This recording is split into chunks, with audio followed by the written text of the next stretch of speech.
And we're live. Hi, Christianne. Good morning or good afternoon now. Yeah, So good to have you here. yeah, and thank you very much for having me and for hosting this. It's wonderful, great Oh, my opportunity. pleasure. I can't wait to deep dive. I mean, it's been a while since we worked together. So, I'm excited to kind of relive your, like the coaching journey and for you to tell us all about what you do now because it's so, so valuable. So, just before we start, just a very quick intro for me. For those of you who don't know me, I'm Donna Orvalho. I'm a career clarity coach and I help women to define the next career step and take action with confidence to grab that step. And I have the pleasure of welcoming Christianne Carrick. She's an old client of mine, and I'm very honored of being part of her journey. And I can wait into deep dive a little more into what you've done in the past and what you're doing at the moment. Do you want to just give us a quick intro of yourself, Christianne, or should we just, go through the journey? I'm happy to go through the journey. I'm happy to go through it. Okay, perfect. So, just so that we start, can you share with us a little bit about your past experiences in terms of a corporate career? I know that you worked for many years in compliance and how you were feeling about your career before redundancy came.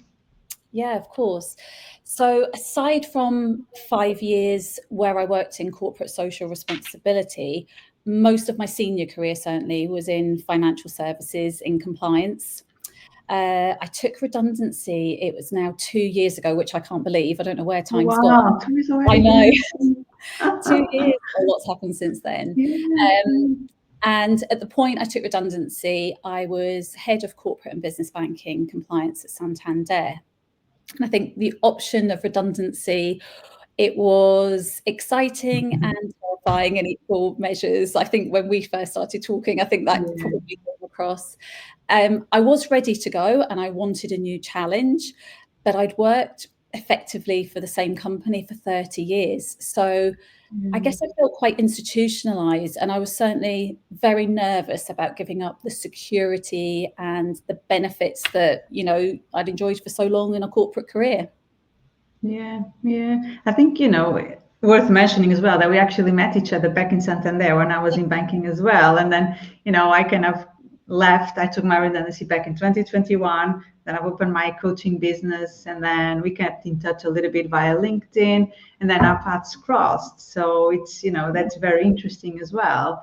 And now, you touch upon a little bit in terms of already I guess, the advantages of being in a corporate career versus, taking a leap of faith and starting, a business. So can you deep dive just a little bit into that in terms of, what were your expectations about your career when you were faced with redundancy, kind of what you were thinking you were going to do next, or, almost what were you expecting from our work together? I guess it's kind of the same thing. Yeah. Well, yeah, looking back, I think my expectations were quite narrow. No disrespect to you. But what I mean by that is I actually couldn't imagine doing anything other than compliance. I'd done it for so long. And I think I was resigned to the fact before we started working together that I'd probably just end up doing a similar role with another firm, a push. I wanted to explore compliance or a conduct role with another organization, perhaps working for a not-for-profit organization. But I think at that point, that was about as far as my imagination could have taken me. Yeah, I mean, I call it the banking bubble or the banking box, kind of. We're so kind of stuck into it. Yeah. And then when did you start to feel that shifting a little bit? So when did you feel, almost your horizons expanding? What's kind of the big aha moment? Well, I think it was a nagging doubt or fear probably that I was going to end up doing the same thing, perhaps for another 10, possibly 20 years, perhaps albeit for a different company. But I just had confirmation of my redundancy, that it was definitely happening. And I remember the invite popping in on LinkedIn from you. You were running a free masterclass lunchtime session on career clarity. And it sounds really corny, but that advert just really spoke to me at that moment. I think I remember sitting sort of at lunchtime or something thinking, oh, I really need this. It talked about being a bit lost, not knowing what direction you were going in, and about not wanting to settle for a job that perhaps you don't love anymore. And so when I joined that session and we started talking, it really got me thinking that there has to be more to this, or at least and I think I remember saying this to you as well, I wanted to at least explore other avenues so that even if I did end up back in another compliance role, I knew I was there for the right reason and not just because I couldn't think of anything else to do, or that maybe because I didn't think that I could do anything else. So I think that's really when things started to turn around and I started to think a little bit more outside the box. Yeah, I find it interesting that you say that, sometimes we take action and we all think, oh, it takes courage and confidence, but the big majority of the actions we take, they start with fear. It was the fear of doing the same for so many years, right? They thought of, oh, I'm going to be doing the exact same thing for another decade or even more, which is quite a long time, that actually kind of, pushed you to get out of a little bit of your comfort zone and start, thinking about that. So, and how would you say that then, our work together, we had many sessions, we had a lot of brainstorms and so on. How do you see that in terms of, like the coaching, the frameworks? How did it help you to build the business that you are starting right now? That we're going to deep dive a little bit more into it a bit later. Yeah, I think I remember clearly we'd been doing some work for a few weeks, and some of the sessions we've been doing some exercises to really explore my strengths, key skills. And it was really clear that there were parts of my job that were more rewarding than others. So although I could talk confidently and competently about all the work that I did, there were certain aspects of it, like problem solving, achieving better outcomes for customers, but also the managing and development of the team came out really strongly, which is good for a head of compliance. You kind of want those to be your key. Very true. But then we touched on some of the things I was doing outside of work, and we talked about the volunteer work that I was doing for Endometriosis UK, and that I was co-leading the women's health support group here in Essex. And I remember you saying that whilst I talked competently and confidently about compliance, apparently I lit up and talked more enthusiastically. I was gesticulating more when I started to talk about women's health and the work that I was doing there and my own journey and the reasons why I was doing the volunteering. And I remember you stopping and going, hang on a minute, we need to explore this a bit more. We need to go down this path. And that's what we did. We were still working through the framework of your program, but that's something that we needed to do some more work on to explore. Could this be a thing? Could this be something that I could look at doing as a future career choice? Yeah, no, that's very interesting. And, here, I guess it starts to come the fact that you do have a personal history with endometriosis. That's why you volunteer at the charity that you just mentioned. And also that's why that came up, I guess, in our coaching. So can you, tell us a little bit how your personal history led you to, to even consider this then as a type of work, and how you've been through the steps of seeing it actually working in practice? Yeah. So, well, firstly, it's great that we're having this conversation at the moment, because March is Endometriosis Action and Awareness Month. And as we know, there's still a huge lack of awareness of the condition. I didn't know about it before we worked together, I have to say. No. And actually I will, just because I have to do my bit for Endometriosis UK today, is just explain, for those that don't know or you want to pass on to others, endometriosis is one of the most common gynecological conditions. It affects 1 in 10 women, or those assigned female at birth.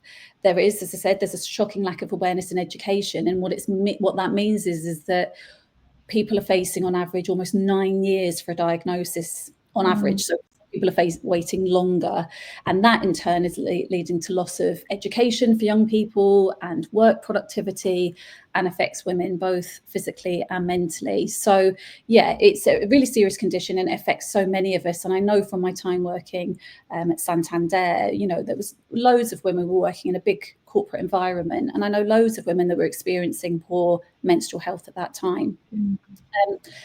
For me, my experience with endometriosis, I'll try and keep this succinct, but it's a bit of a story.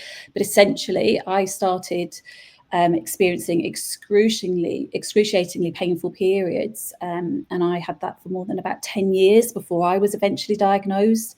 And I was diagnosed with stage 4 endometriosis. I endured years of surgery and fertility treatment. I had loads of time off work. I remember the anxiety of feeling like the unreliable, flaky member of the team that was always taking time off sick. I couldn't commit to anything. I remember being quite embarrassed speaking to my manager and letting my colleagues know what was going on. And we're going back a few years as well. So, you know, talked about those things even less. Yeah, but it's the early days, I guess, and when every woman that's going to go through it, or you know, is starting just the journey, or even has been in the journey for a decade, which is such a long time. Maybe that's exactly what they're facing at the moment, isn't it? Exactly. And it goes on and on every month, and it's really challenging. Surgery and the treatment that I was offered was pretty brutal, but it didn't actually make any improvement to my symptoms. So I'd have operations, take time off work, and then, you know, people expect you to get better after an operation. You have the surgery that you've been waiting for, but actually it really didn't help me. And then one operation was actually to remove one of my ovaries. It damaged my bowel, and that resulted in emergency surgery and put me in intensive care. And I was off work at that point. I think it was 4 months at that time. And I really hit rock bottom. I just couldn't see how I was ever going to be well again, how I was ever going to be able to work again and enjoy life again.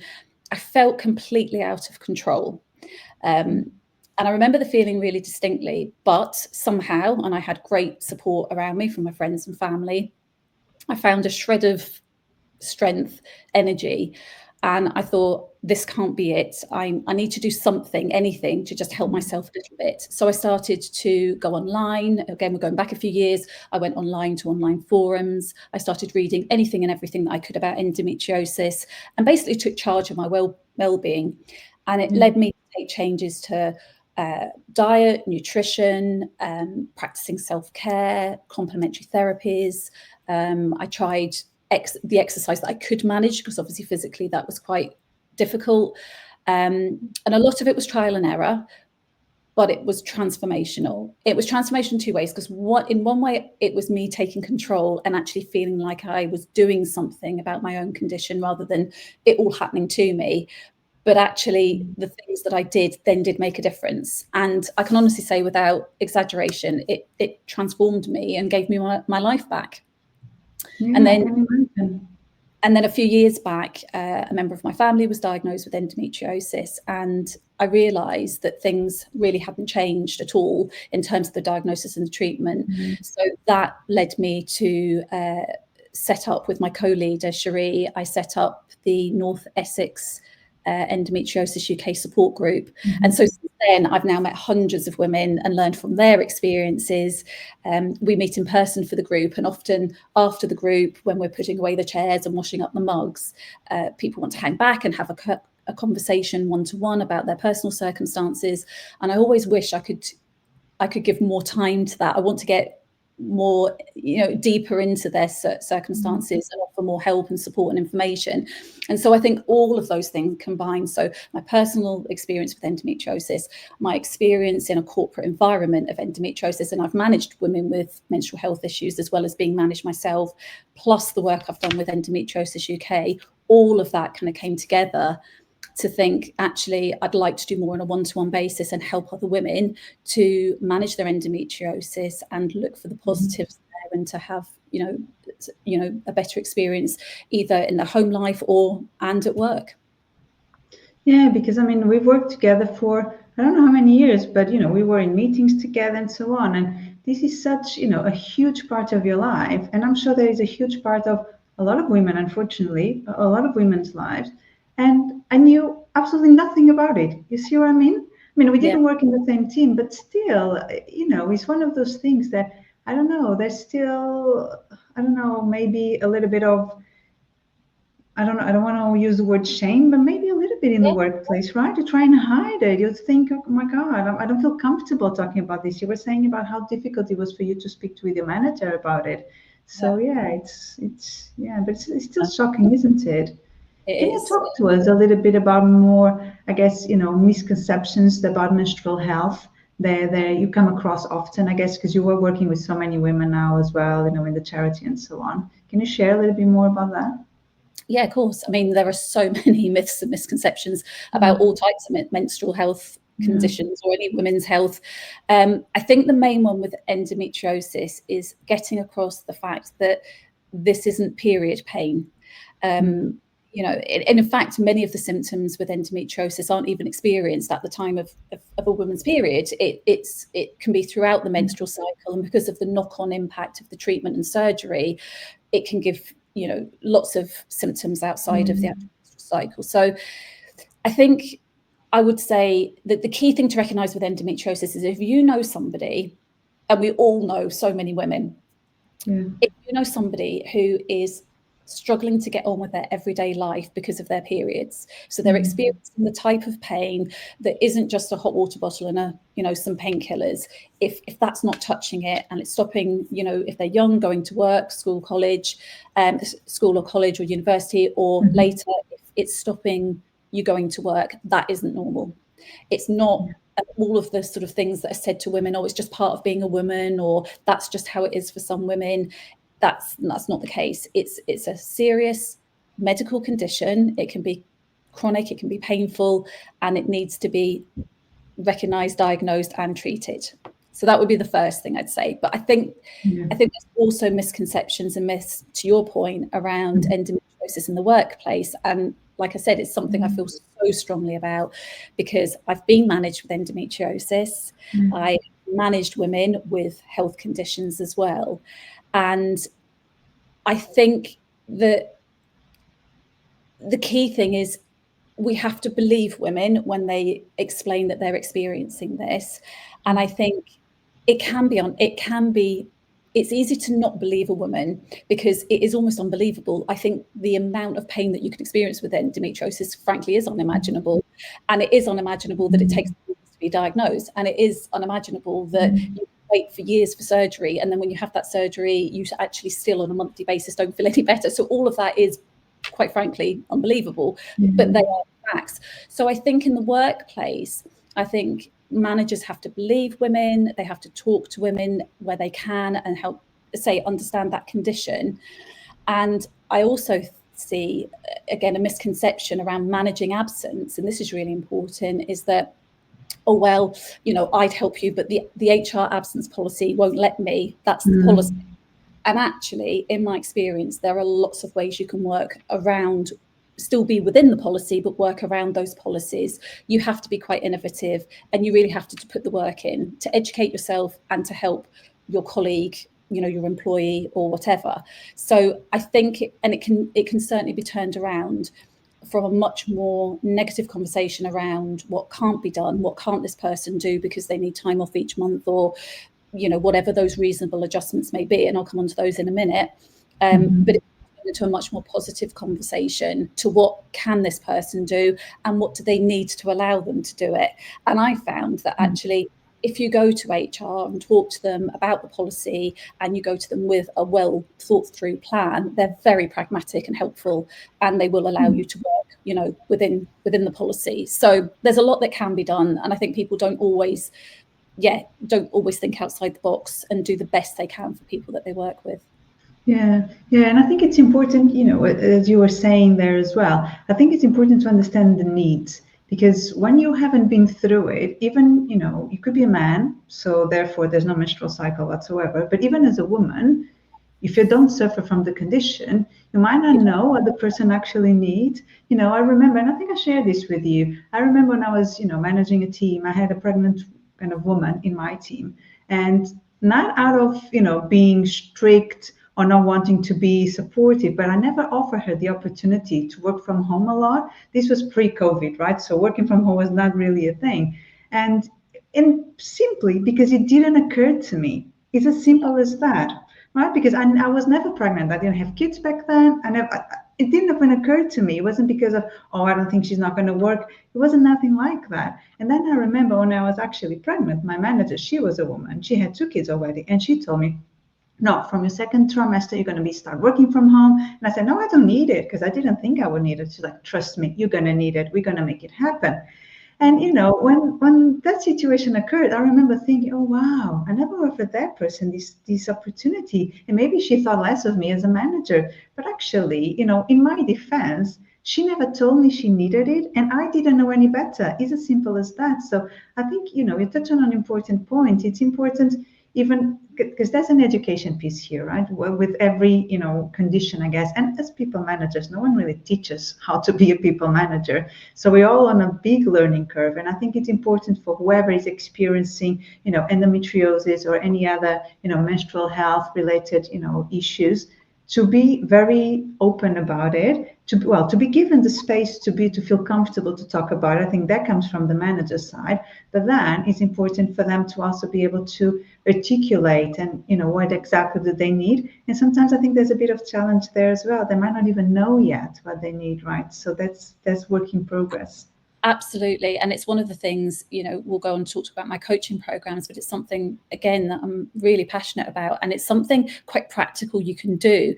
Role playing, actually practicing talking to your manager, how to talk to them, what to tell them, how to educate them. There's lots that can be done there. And if you can have that really open, honest conversation and explain to somebody, you're far more likely to get understanding. But equally, the manager has to be listening. So it can't all be on the person experiencing it. Managers have to be open to that idea as well. And you are right. I think there is a lack of understanding, or lack of empathy if you haven't experienced it yourself. But I think particularly with women's health, we're particularly bad at that for some reason. I don't really know why. And women are very hard on women as well, aren't we? I don't know why that is. We're hard on ourselves, right? We are ourselves really hard on each other, and it's quite strange because I always use the example. It's like if somebody had said to you, "Oh, I was in a car crash at the weekend, and I actually ended up in A&E," you'd go, "Oh my goodness me, sit down, have a cup of tea, tell me all about it. You're okay? You're okay to be here?" But women are sometimes in A&E over the weekend for pain relief for their endometriosis because it's so bad. But we just don't seem sometimes to be able to relate to that because, like I said earlier, it almost seems unimaginable. It doesn't feel believable. So we don't believe women, or we're a bit skeptical about what they're telling us and thinking, "Oh, really that bad?" And it's a really common statistic that so many women with a menstrual health condition have at some point, even by medical professionals, it's been suggested, "Are you sure it's that bad? Is this not all in your head?" Or perhaps you've got it's so insulting, isn't it? Like if someone's telling you that they're in pain, So yeah, it's a difficult one to navigate, particularly in the workplace and particularly in a very fast-paced corporate environment. That's been my experience of it as well, which is, like I say, why I'm really keen to explore what can be done, and there's a lot that can be done. And I touched on reasonable adjustments, and I think often we just think reasonable adjustments for any health condition is things like a comfortable chair and working from home. That's about it, but actually there are many other quite subtle things that you can do to really help that person to be the best that they can at work when they can be at work, or how to work when they can't be at work. There's lots you can do, and I know because I've done it and I've tried it. Yeah, So I'm happy to talk to anybody about those ideas if they want some suggestions. But it takes effort. It does take work and effort. Yeah, absolutely. Yeah, but you live in proof they can be done. So tell me a little bit about that. Well, tell us, I should say, a little bit about that new program. So the program that you've developed and how it helps women, that are going through endometriosis, even at the different stages that they might be at. Yeah, so thank you. So the coaching program I've designed, it's primarily designed to help professional women with endometriosis thrive at work and in life. So that means we're looking at all aspects of their life. What I've created is a 12-week deep dive coaching program, and it's looking to help you take control, to help manage your endometriosis symptoms and the impact that they're having on you. And importantly, we're really going to talk about what impact it is having on you, because sometimes you're so living in the moment, you actually don't have time to stop and reflect and think, how is this impacting me? So it will provide you with all the information, the resources, the guidance, support that you need in the same, similar to your coaching program that we worked on. Yes, it's a structured program, but there's also flexibility in there. So as we go along, we can adapt and focus on what works best for you, depending on your experiences and your needs. And we'll explore where you are now, as I say, how your endometriosis is impacting you, home, work, in your relationships, and where you want to be. So it's about, as all coaching programs should be, it's about identifying some goals and what's holding you back from achieving those goals at the moment. and that will be for everybody. So as I say, we'll do a deep dive. We'll look at your cycle, your symptoms, the treatment plan that you're currently on. Perhaps you're waiting for surgery, but you might even have a complaint in with your hospital because you're waiting for surgery or something's gone wrong. We'll look at the social, the work, family and relationships, every aspect of it. And then as we identify those goals, we'll look at practical things. We'll develop a plan, look at those practical things that are really going to help to support you going forward, to move forward and to make those positive, lasting changes. And I think if the 12 week program that I've developed is, as I say, very in depth, it really is trying to emulate a bit of my experience and what I went through. I'm trying to bring all of that knowledge and experience together and cut through all of the noise, because it's crazy out there. It's great that there's so much more awareness and information, but also that's very confusing, and it's really overwhelming. And when you're not well, you don't have the time and the energy to wade through it. So if the 12-week program feels too much for you, then there's also a kind of shorter 3-week program, which is a bit lighter touch. And it's just doing that early part of the process. It's still there to help look and explore how endometriosis is impacting you, where there may be shortcomings in the things that you want to achieve. And we can make a start on some of that work. And I can kind of set you off on the right path for you to go away and help yourself. So there's kind of 2 options there if you don't feel you can commit to a full program. Yeah. No, I like that you've also mentioned, it's with all, as you mentioned, with all coaching programs, is the space and the time for you to really reflect and put yourself first. That's a lot of how we work together as well, is about, letting everyone else's thoughts and opinions out in the door and just focusing, okay, what do you want to do? How do you feel about this? And really allowing thoughts to come through, not thinking about, oh, I shouldn't say that because, or yes, I feel this, but is forgetting that. Yeah. Because the should, the but, and really focusing on you, your feelings, your pain points at the moment, either they be emotional or physical ones, and and giving that clarity, that type of framework. Because I remember, I still, have the thought of us putting together, the structure of your program and so on. And I remember you telling me that sometimes, the tools, they can be as simple as giving them a list, them as in a potential client, a list of questions to ask the doctor. Because some women feel so confused, they don't go prepared to, to the doctor's appointment. They wait for months for the appointment. Then they go there and they almost, spoon-fed whatever the doctor wants to tell them, and they don't know the right questions to ask. Yeah. So sometimes it's just that, isn't it? It's that guidance. Because as you say, I think nowadays in every topic, there's so much information on the internet. It's so overwhelming. Like you get bombarded. If you're a coach, you get bombarded by business coaches. If you're this, you get bombarded by that. As soon as you almost put a label to yourself, you get bombarded with so many stuff. And it's so hard to cut through that noise, right? And see, okay, this is what's really going to help me, right? I'm not feeling overwhelmed. I have a clear plan, and this is exactly what I'm going to be doing. And so I think that's really important, isn't it? And I remember when we started working together, you'd set out your structure program, so I knew what we were going to be doing. I knew what the sessions were going to involve. But that taking that time out and investing that money in me and saying, actually, I'm going to take this time and spend it on me, and you and I just talking every week for an hour, it was transformational because yes, we knew each other, but we didn't know each other that well. So our coachee relationship was as it should be, where yes, we brought some of our experiences, you brought some of your experiences to the table, but essentially you were there for me, challenging me, and we did have to get quite emotional. It was very emotional for me, changing my career in that way. And you had for everyone. Yeah, exactly. And I think those exercises that we did really pushed me, in a gentle, supportive way, but you pushed me to really think and really explore how I felt. Because I kept saying to you, stop asking me how I feel. I don't like to think about how I feel, but you have to.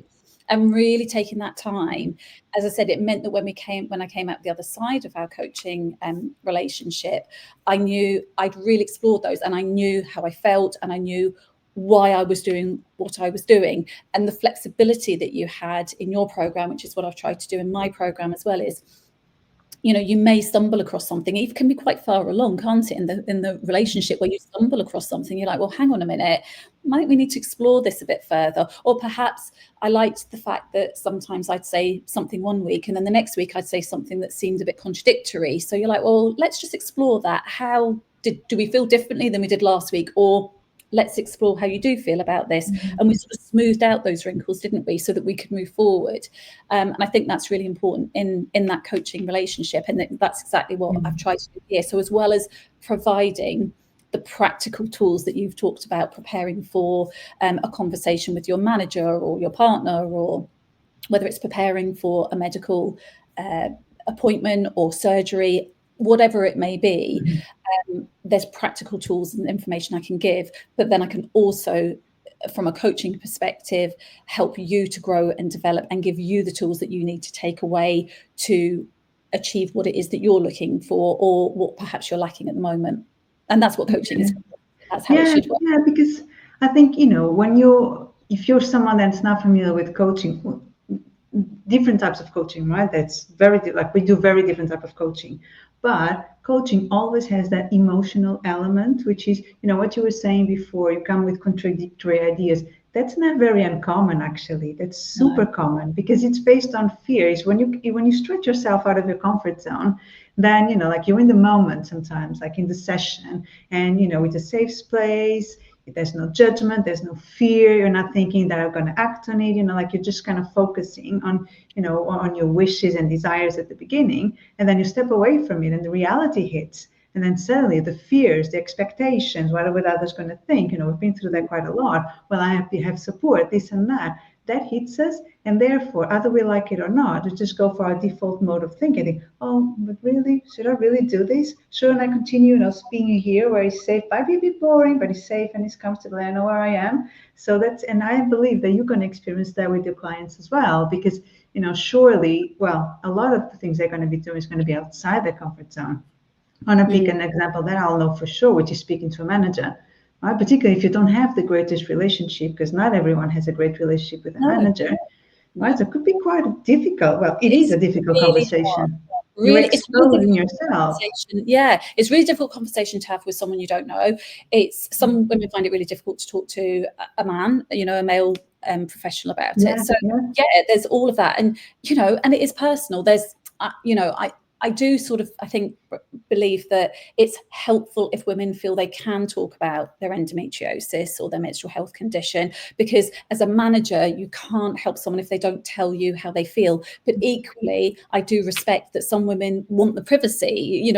In some respects, you shouldn't have to bear anything that you don't want to. So it's striking that balance. But again, there are ways you can do that. And we can make sure that you feel comfortable in how far you want to go in explaining that. That's really helpful. Going back to what you were saying about that fear, do you remember we've been going quite far with the idea of me becoming a coach and exploring the women's health sort of area. And but you recognise there was that fear, the financial fear of leaving my corporate role. And I remember you saying, hang on a minute here. We're going to have to let's stop. Let's do the work on your relationship with money. And we did the money clarity exercise. You pulled it forward a bit for me, just so that I needed to get over that hurdle and really think about that before I could move forward. Because otherwise, I think quite rightly so, you'd recognise it was always going to be a barrier for me taking the leap, I think. And again, that's just another example of that flexibility that you can have in a coaching program, depending on what comes up in the sessions. Yeah, I think that's the beauty of working one-on-one, which is also what you're offering as well, is that, it's not set in stone. There's a bit of a skeleton, like you're never lost. There's a framework, but you can tailor it to everyone's needs. So that's great. Yeah. So perfect. We're reaching the half an hour. I would be, I would stay here the whole afternoon chatting with you, Christiane. We really would. And I'm sure, I find that very boring. Well, maybe not. I find, this conversation is very insightful, because I learned a lot. As I said, like I didn't know a lot about endometriosis, but so I've learned a lot from you, and I'm sure that a lot of our listeners will be learning a lot as well. So if they want to know more about you and what you do at the moment, where they can find you. Yeah. So the a link for my website, which is Coach on the Key, is here on LinkedIn. It has all the information about the background, some of the things I've talked about today. Information about my coaching programs are on there, and my contact links and links to my social media accounts are all on there as well. But if anybody is watching this and wants to message me directly, if you've heard something today, you want to find out a little bit more, perhaps you know somebody that could do with a chat, I'm very happy for anybody to message me directly. We can always set up and have a call. Very happy to have a chat directly with anybody that needs to. Perfect. Thank you so much, because it's exactly what I was going to say. I was just, say to everyone that's listening to this, if you have any questions, just pop a comment below. Both of us will answer us, or the one that's more applicable.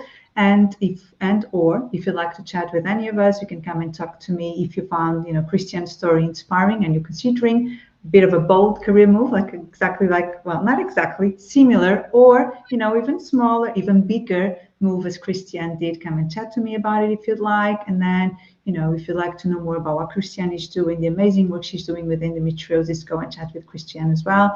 I'm going to tag Christianne's already tagged on the post, so you can follow her on LinkedIn. And yeah, I cannot wait to see everything they're going to create, Christianne. I'm sure it's going to be amazing. And I wish you all the best with the launch of your coaching program. Thank you so much. And thanks for all the support you've given me too.